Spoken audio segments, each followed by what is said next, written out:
Voilà, on va attaquer une série de petits exercices pour les écrits de l'agrégation. Là, ça va être en fonction des demandes. Ici, ça va être sur les formes quadratiques réelles. Alors, ici, on a Q et Q', deux formes quadratiques sur Rn avec Q' qui est définie positive. Et Q, bon, on sait rien dessus. Juste que c'est une forme quadratique. Et on va prendre deux bases orthonormées pour Q', évidemment, puisque Q' est définie positive, et que Q, on ne sait rien, c'est forcément pour Q'. Il faut montrer que la somme des Q de UI est égale à la somme des Q de VI, d'accord? Où Q, c'est l'autre forme quadratique, d'accord? Donc, finalement, que la somme de Q de UI ne dépend pas de la base orthonormée choisie pour Q', pour une autre forme quadratique. Bon. Voilà, ça c'est premièrement.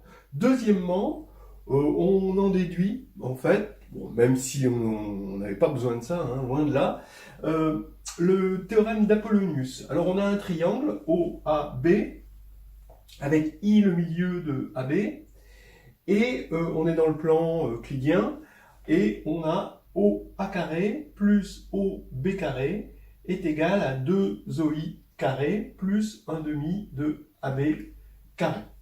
Regardez quand c'est rectangle en O, hein, et tracez le cercle, et ça va vous parler, cette formule. Mais là, c'est dans un cadre général. Donc, je parle du cercle circonscrit, hein, qui va être un cercle là de diamètre AB, si c'est bien un rectangle en O. C'est juste un cas particulier. Mais voilà le théorème d'Apollonius. Maintenant, bon, on peut peut-être être un peu déçu que cette jolie formule en dimension n donne un théorème en dimension juste 2 et qu'on retrouve un vieux théorème.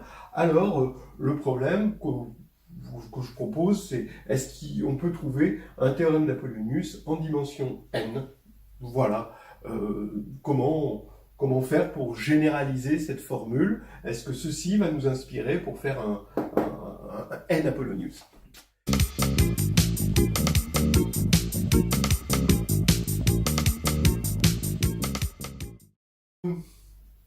Cette formule, la somme des Q de UI, c'est la trace d'une matrice.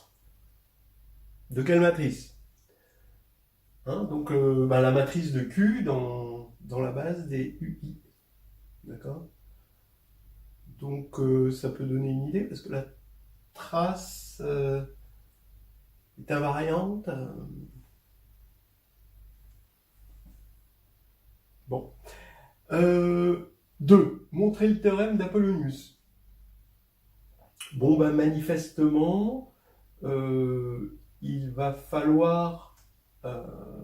alors, OA carré plus OB carré. Donc, ça veut dire qu'il va falloir choisir bien petit q, choisir bien Q', et de sorte, et bien choisir UI, VI, de sorte à ce qu'on ait cette égalité-là. Donc, bon, petit q, ça a l'air d'être clair, c'est la norme classique. Maintenant, c'est pas évident de choisir bien Q' et la base. Donc, choisissons une base, a priori la base OA-OB, et faisons en sorte de construire une forme définie positive telle que OA-OB soit orthonormée. Ça, c'est une idée. Ça, c'est toute base peut être une base orthonormée. Le tout, c'est de bien choisir sa forme. Et puis après, le théorème d'Apollonius en dimension n, si vous voulez une indication, disons que c'est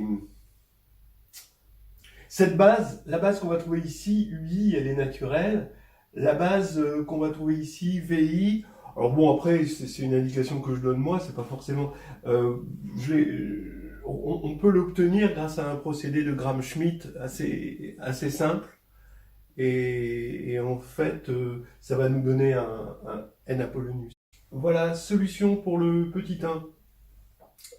On veut montrer que ce membre de gauche est égal au membre de droite, et en fait, on va exprimer que UI est une base orthonormée pour Q', donc c'est que la matrice de Q' dans la base UI c'est IN, et pareil pour VI, d'accord. Donc en gros, si on appelle P la matrice de passage de la base UI à la base VI, là on a cette formule de congruence hein, entre les matrices d'une même forme quadratique dans des bases différentes et la matrice de passage. Et là, comme on a IN et IN, bah, ça fait que P, transposé P égale IN. Bon, mais normalement, on le sait, hein, quand on a une matrice qui envoie une base orthonormée sur une base orthonormée, bah, c'est une matrice orthogonale. Voilà, hein, donc ça, vous le savez, mais bon, ça fait du bien de rappeler la preuve. Donc maintenant, regardons le membre de gauche. Le membre de gauche, bah, c'est la trace de la matrice de Q dans UI, puisque sur la diagonale de la matrice d'une forme quadratique, c'est justement les Q de UI, Q des éléments de la base, hein, les autres éléments, c'est avec la forme polaire.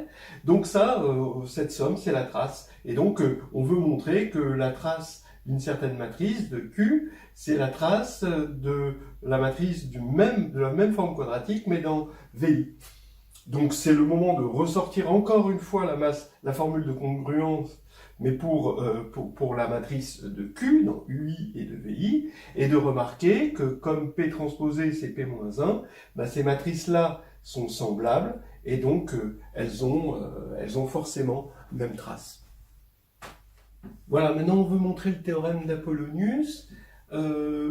Alors, on a un triangle quelconque, on a I le milieu de AB, il faut montrer que OA carré plus OB carré, c'est 2 OI carré plus AB carré sur racine de 2. Ben, il suffit de bien choisir. Alors on va prendre pour Q la forme quadratique euclidienne, hein, d'accord. Donc ça c'est notre forme quadratique euclidienne. Et donc c'est notre mesure. On est au départ sur le plan affine, ce problème est posé sur le plan affine euclidien. Donc on prend la forme quadratique euclidienne que nous offre ce plan euclidien. Maintenant c'est Q' qu'il va falloir changer. Alors c'est OA OB. On va faire en sorte que, donc on va prendre E1 égale OA. E2, bon je ne mets pas de flèche, hein, ce sera plus simple. E2, c'est le vecteur OB, d'accord. Alors, a priori, par rapport à la forme Q, il n'est pas, a priori, c'est pas une base orthonormée, mais par contre, je vais faire en sorte que ce soit une base orthonormée pour Q', c'est-à-dire que la matrice de Q', je définis la matrice de Q', de sorte à ce que OA, OB soit un repère orthonormé pour la forme Q', hein, d'accord, en mettant cette matrice-là. Alors ça, c'est vraiment quelque chose que je trouve intéressant, c'est-à-dire que au lieu de prendre une transformation qui envoie lui sur une base orthonormée, ce qui n'arrangerait pas les choses, eh ben, c'est nous qui changeons de point de vue. Ça, c'est une dualité intéressante. Au lieu de transformer les objets, on regarde les mêmes objets, mais c'est nous qui changeons de point de vue, c'est-à-dire on va regarder avec le point de vue de la forme quadratique Q', au lieu de le regarder avec le point de vue de la forme quadratique Q. Et Q' étant choisi pour voir les choses exactement comme on a envie de les voir. Ça, je trouve ça assez intéressant intellectuellement, quoi. Et donc, maintenant, il nous faut deux bases orthonormées pour Q'. Et ben, on va prendre EI, hein, donc UI, c'est EI. Et maintenant, qu'est-ce qu'on va prendre comme autre base orthonormée? C'est c'est assez simple. Vous voyez que OI et AB, c'est en fait les diagonales, d'accord? Mais comme OAB, donc ça engendre un carré, hein, d'accord? Les diagonales du carré sont orthogonales aussi. C'est un carré parce qu'on a imposé que la base était orthonormée. Donc les diagonales d'un carré, elles sont orthogonales aussi. Donc ici, alors on prend E1 plus E2 et E1 moins E2. Alors malheureusement, c'est orthogonal, hein, ça c'est évident, pour Q', mais c'est pas orthonormé. Donc ici, il faut diviser par racine de 2, hein, pour que ce soit bon. Ici, divisé par racine de 2. Et maintenant, on va appliquer notre formule, c'est-à-dire Q de E1 plus Q de E2 est égal à Q de ça ce sera V1 plus Q de V2, d'accord? Ou ça c'est V1, ça c'est V2. Et donc le premier, c'est évidemment OA carré plus OB carré. Alors maintenant, E1 plus E2, vous voyez, vous avez E1 ici, E2 ici, E1 plus E2, ça va être la diagonale du carré, donc 2 fois OI, et avec ces compensations, on va avoir 2 OI carré, et E1 moins E2, c'est l'autre diagonale, hein, ici, du carré, hein, voilà, c'est un carré maintenant, hein, pour Q', hein, ça c'est un carré. Et ici, on va avoir, donc par rapport à AB carré, donc ça va être, faut diviser par 2, d'accord? Parce que ça c'est 2 fois plus grand que ça. Donc AB carré sur 2.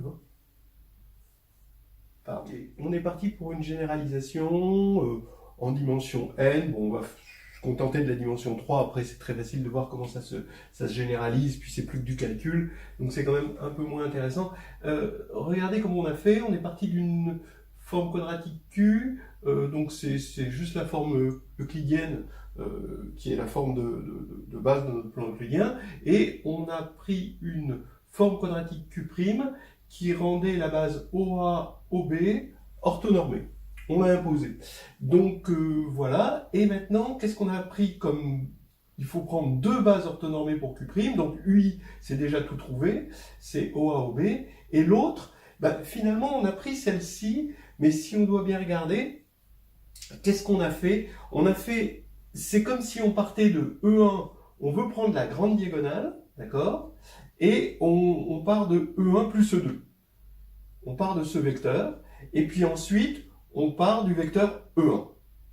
Voilà. Donc on a une base, ici, E1 plus E2 et E1, et on va l'orthogonaliser par la méthode de Gram-Schmidt. Et c'est facile de voir qu'on tombe sur E1 plus E2 et E1 moins E2, c'est-à-dire les deux diagonales, hein, comme ceci. Voilà. Et après, on normalise tout ça pour obtenir cette formule. Donc maintenant en dimension 3, c'est pas difficile. Hein, on part d'une base orthonormée pour Q' parce qu'elle a été imposée comme ça, OA, OB, OC. Et puis on va partir justement de la première, de la grande diagonale, U1 plus U2 plus U3, c'est-à-dire la somme de ces trois vecteurs, c'est-à-dire finalement 2 fois le vecteur OI, si I ici c'est l'isobarycentre de ABC. D'accord? Voilà. Et puis on complète, on complète après, j'ai complété, j'ai pas eu beaucoup d'imagination, mais avec U1, U2. Ça aurait pu être avec U2, U3, j'ai pris U1, U2. Et quand on va orthogonaliser ça, on va tomber sur quelque chose, ici ça reste lui-même, hein, donc c'est quelque chose qui est proportionnel, j'ai mis un point pour dire que j'ai pas mis la constante de proportionnalité, OI, et ensuite on va trouver ici, à la place de celui-ci, AJ. Alors, qu'est-ce que c'est que AJ? Ici, OI, c'était O avec l'isobarycentre de ABC. Maintenant, dans l'ordre, je prends A avec l'isobarycentre de BC. Et après, je prends B avec l'isobarycentre de C, c'est-à-dire C. D'accord? Donc, en fait, on a OI AJ et BC. Donc on a un ordre sur les points, je pose un ordre comme ça sur les points, et je vois bien comment les choses se généralisent. Alors ici, je vous ai pas calculé, bon c'est facile à calculer les normes de ça, hein, sachant que OA, OB, OC c'est une base orthonormée, ça c'est très facile à calculer, et en fait on tombe sur un Apollonius en dimension 3, qui est ici, et qu'on peut complètement généraliser en dimension n. Oh yeah!